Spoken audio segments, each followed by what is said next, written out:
We're taking your brother to Europe. Celebrate on your own, Dad said. At graduation, the dean announced, our youngest tech billionaire. My parents froze as my $15 billion empire was revealed. Update 2. During my senior year at MIT, everything accelerated. My data security platform, which used a revolutionary approach to encryption I'd developed, caught the attention of major tech companies. What made my software different was its adaptive learning capability, allowing it to evolve in response to new threats without human intervention. In an era of increasing cyber attacks, this was game-changing. 3 months before graduation, I received the first acquisition offer, $2 billion. I turned it down. 2 weeks later, another company offered $5 billion.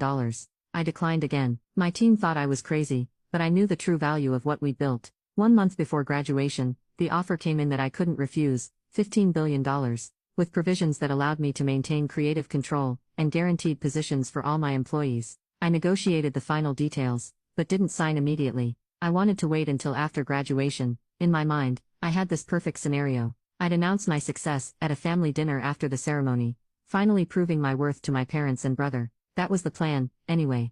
Until my father's phone call changed everything. I'd been planning the perfect graduation weekend for months. I made reservations at Menton, Boston's most exclusive restaurant, where dinner for 4 would cost more than most people's monthly rent. I arranged for a luxury hotel suite for my parents and Ryan, scheduled a private tour of Boston for the day after graduation, and even hired a professional photographer to capture what I imagined would be a landmark moment in our family's history, the day they finally saw me for who I really was. 3 days before graduation, my phone rang. Dad's name flashed on the screen. Nathan, he said, after I answered, his voice casual, as if he were commenting on the weather. There's been a change of plans for this weekend. I sat on the edge of my bed, a sense of dread washing over me. What kind of change? We won't be staying for the whole weekend. In fact, we might just make it to the ceremony and head out right after. Ryan got an amazing opportunity, an exclusive tour of European football clubs. Starts the day after your graduation. I gripped my phone tighter. You're cutting my graduation weekend short for Ryan's football tour. It's not just any tour, Dad continued, impatience creeping into his voice. It's a networking opportunity. He could make connections that launch his sports management career. We've already bought the tickets. Business class, he added, as if that detail might impress me. So, you're coming to the ceremony, and then immediately leaving for Europe, I clarified, struggling to keep my voice steady. Dad cleared his throat. Well, that's the thing. The flight is later that evening. We'll be at the ceremony, but we'll need to head straight to the airport after. No time for any dinner or celebrations. Then came the kicker. It's just a ceremony, Nathan. You walk across a stage, grab a piece of paper, and it's over. Not a big deal. You can celebrate on your own, right? Not a big deal. 4 years of grueling work, maintaining a 4.0 GPA, while secretly running a company, reduced to not a big deal, because Ryan had an opportunity to see some football clubs. Nathan, you there? Dad prompted, when I didn't respond. Yeah, I managed to say. I'm here. Mom got on the phone, her voice carrying that forced cheerfulness she used when trying to smooth over my father's callousness.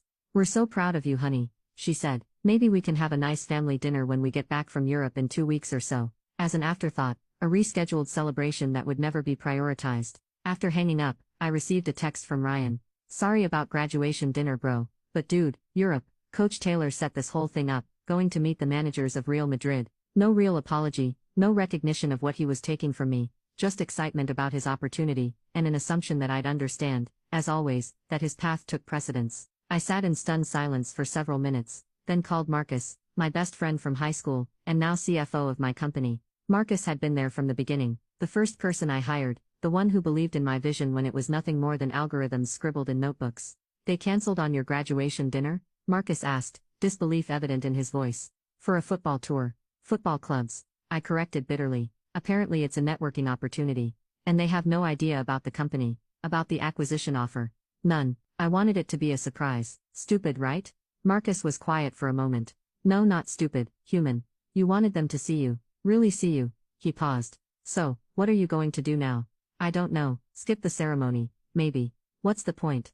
The point, Marcus said firmly, is that this is your achievement. You earned this with zero support from them. Don't let them take this moment from you too. He was right. I'd worked too hard to skip my own graduation because my family couldn't be bothered to celebrate it properly. Besides, Marcus added, the whole company will be there. Everyone's flying in to see our fearless leader graduate. That made me smile. My employees, many older and more experienced than me, had become something of a family over the years. They respected me not because of my age, but because of my ideas and leadership. Over the next 2 days, I went through the motions of preparation. I picked up my cap and gown, I polished my shoes, I cancelled the hotel suite and the photographer, but kept the restaurant reservation. Maybe I'd take Marcus and a few team members instead. On the morning of graduation, I made a decision. I called the CEO of the company, making the $15 billion acquisition offer. I'm ready to sign, I told him. Excellent, he said. We can set up the paperwork for next week. No, I interrupted. Today, this morning, before my graduation ceremony. There was a pause. That's unusual, but we can make it happen. I'll have legal send over the documents right away, and we can do a digital signing. 2 hours before I was due at the ceremony, I electronically signed the papers that made me a billionaire 15 times over. The press release was scheduled for noon the following day. Just as I was putting on my cap, I received a call from the dean of the computer science department. Nathan, fascinating news has reached me about your company, he said. A little bird in the tech industry mentioned the acquisition. Is it true? I sighed. News traveled fast in tech circles. It's true, but the press release isn't going out until tomorrow. Would you mind if I mention it during the ceremony? It's not every day MIT graduates a 22-year-old billionaire. Quite inspiring for your fellow students. My initial instinct was to say no. I'd planned to reveal everything to my family privately, on my terms. But then I thought about my father's dismissive words. It's just a ceremony, not a big deal. Actually, I said, a new resolve forming, that would be fine. Now you can watch the third part by pressing share, and more.